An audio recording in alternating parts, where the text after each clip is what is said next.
यार भाई, बड़े मसले हैं। अब क्या बताऊं तुम्हें। चल ये तो अच्छा हो गया ना कि जॉब मिल गई तुझे। हाँ भाई, मिल तो गया, लेकिन लेकिन क्या?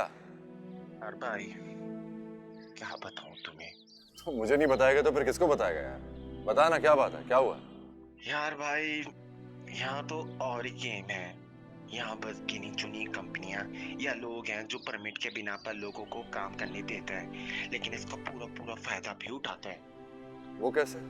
उन्हें ब्लैकमेल करके, और क्या, काम ज्यादा लेते हैं और पैसे आधे से भी कम। और कोई कुछ बोले तो बस चुप करके किसी बहाने गवर्नमेंट को शिकायत कर देता है। बस। यार तो इसका कोई ना कोई हल तो होगा ना। कोई हल नहीं है भाई, अपनी तो बस लग गई। यार देख अफजल, मैंने तो तुझसे पहले ही कहा था कि तेरा ये प्लान जो है ना बहुत रिस्की है। हाँ भाई। क्या कहूँ मैं तुझसे, बस यही कहूंगा कि अब मजीद कोई गलती मत कर देना। सही है भाई। चलो, अब मैं रखता हूँ, फिर बात करूंगा।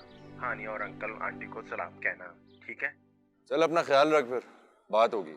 ओके। जरूर। खुदा हाफिज। ओके, खुदा हाफिज।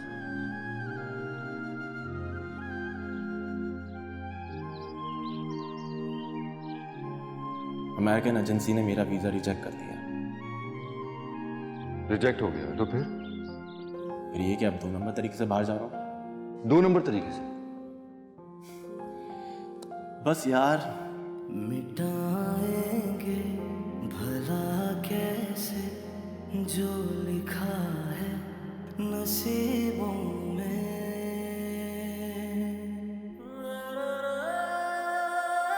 मुक़द्दर के सितारों को, मुक़द्दर के सितारों को ज़मीं पे लाएंगे कैसे। मगर एक आस रहती है जो दिल पे